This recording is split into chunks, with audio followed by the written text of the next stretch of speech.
what's your message for them? Well, if I didn't align myself with both of them, you'd never have a deal. You want me to say really terrible things about Putin and then say, "Hi, Vladimir, how are we doing on the deal?" That doesn't work that way. I'm not aligned with Putin. I'm not aligned with anybody. I'm aligned with the United States of America. And for the good of the world, I'm aligned with the world. And I want to get this thing over with. You see the hatred he's got for Putin. It's very tough for me to make a deal with that kind of hate. He's got tremendous hatred.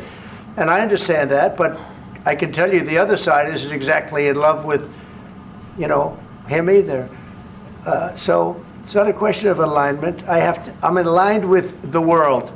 I want to get the thing set. I'm aligned with Europe. I want to see if we can get this thing done. You want me to be tough? I could be tougher than any human being you've ever seen. I'd be so tough. But you're never going to get a deal that way, so.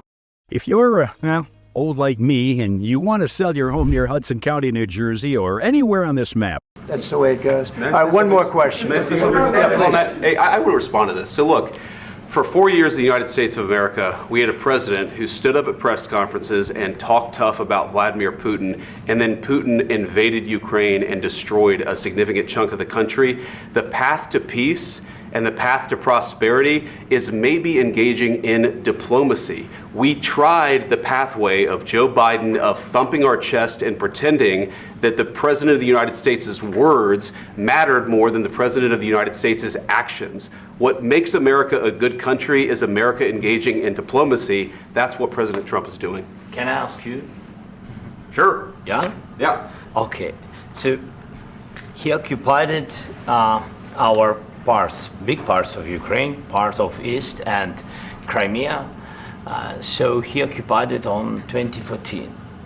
So during a lot of years, so I'm not speaking about just Biden, but those time was Obama, then President Obama, then President Trump, then President Biden, now the President Trump, and God bless, now President Trump will stop him.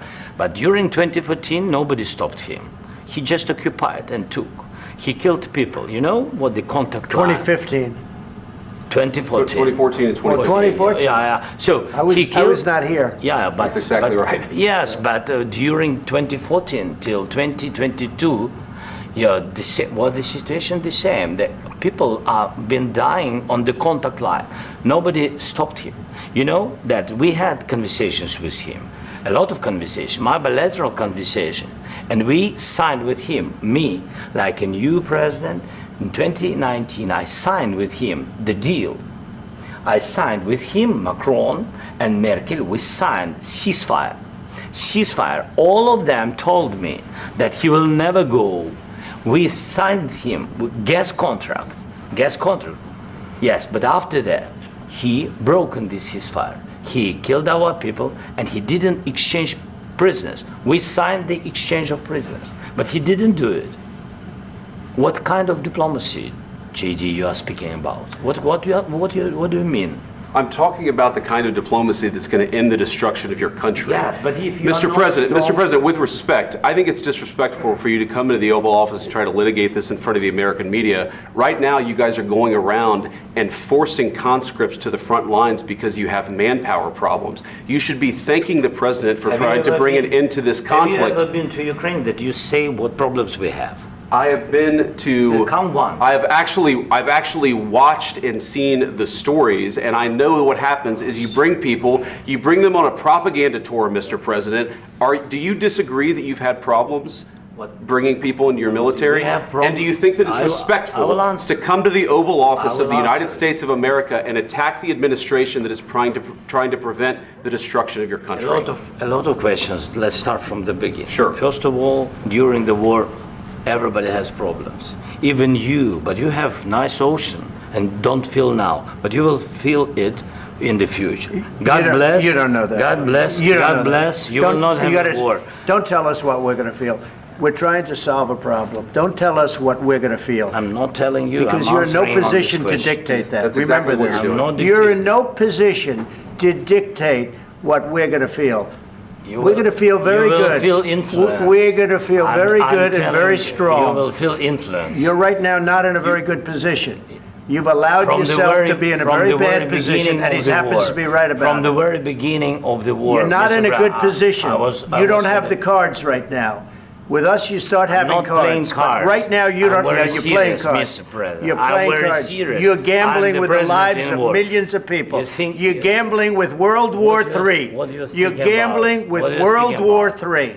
And what you're doing is very disrespectful to the country, this country. That's backed you far more than a lot of people said they should have. Have you said thank you once? This entire meeting? No, in this entire meeting, have you said thank you?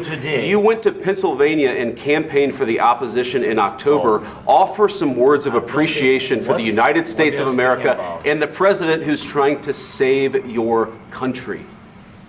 Please, you think that if you will speak very loudly about the war, He's not speaking loudly. He's not speaking loudly. Your country is in big trouble. Can I Wait a minute. No. You've done a lot of talking. Your country is in big trouble. I know. You're not winning. You're not winning this. You have a damn good chance of coming out okay because of us. Mr. President, we are staying in our country, staying strong from the very beginning of the war. We've been alone, and we are thankful. I said thanks you haven't in been this alone. cabinet, you and haven't not been only alone. in this cabinet. We gave you, through this stupid president, $350 billion. You voted we gave for you your military equipment, and you men are brave, but they had to use our military. Yes. What about if you didn't have our military equipment, you invited if me you to didn't speak. have our military equipment, this war would have been over in 2 weeks. In 3 days, I heard it from Putin. In 3 days, this is something maybe new. less. In 2 weeks, of course, yes. It's going to be a very hard thing to do business like this. I tell you. Just say thank you. I said a lot of times Accept that there are disagreements, and let's go litigate those disagreements rather than trying to fight it out in the American media when you're wrong. We know that you're wrong. But you see, I think it's good for the American people to see what's going on. I understand, sir. I think it's very important. That's why I kept this going so long. You have to be thankful. You don't have the cards. Thankful. You're buried there. Your people are dying. I can tell you You're again, running low on soldiers. Listen, please, you're running Mr. low on President. soldiers. It would be a damn good thing. Mr. And then you tell us, I don't want a ceasefire. I don't want a ceasefire. I want to go and I wanted this. Look.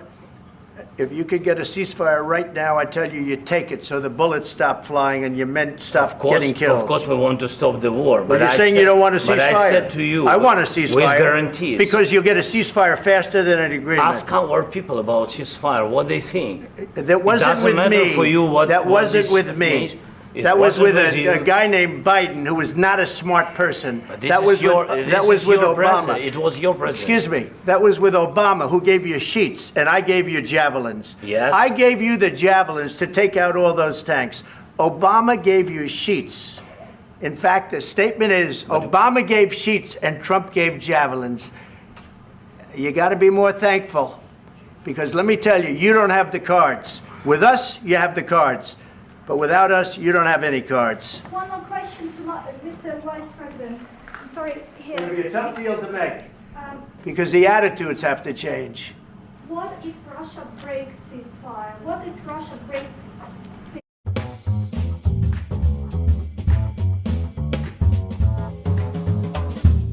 Ever wondered why you should get an LLC with a third party when you can do it all by yourself? Yeah, of course. Those companies want to make talks? What do you do then?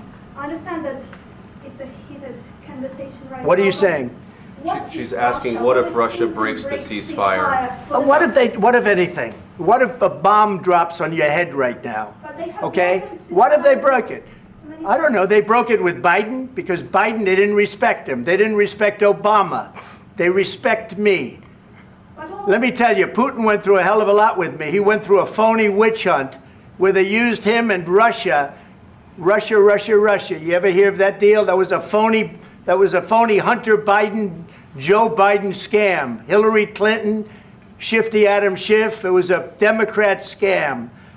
And he had to go through that. And he did go through it. We didn't end up in a war. And he went through it. He was accused of all that stuff. He had nothing to do with it. It came out of Hunter Biden's bathroom. It came out of Hunter Biden's bedroom. It was disgusting. And then they said, oh, the laptop from hell was made by Russia, the 51 agents. The whole thing was a scam. And he had to put up with that. He was being accused of all that stuff. All I can say is this. He might have broken deals with Obama and Bush, and he might have broken them with Biden. He did, maybe. Maybe he didn't. I don't know what happened. But he didn't break them with me. He wants to make a deal. I don't know if you can make a deal. The problem is, I've empowered you to be a tough guy. And I don't think you'd be a tough guy without the United States. And your people are very brave. But you're either going to make a deal or we're out. And if we're out, you'll fight it out. I don't think it's going to be pretty, but you'll fight it out. But you don't have the cards. But once we sign that deal, you're in a much better position. But you're not acting at all thankful. And that's not a nice thing. I'll be honest, that's not a nice thing. All right, I think we've seen enough. What do you think? Huh? This is going to be great television, I will say that. All right. We'll see what we can do about putting it together. Thank you. Guys, let's go. Guys, come on, let's go. We'll see. I don't know. All right, guys, come on. Please. Hey, come on. Guys, come on, let's move, please.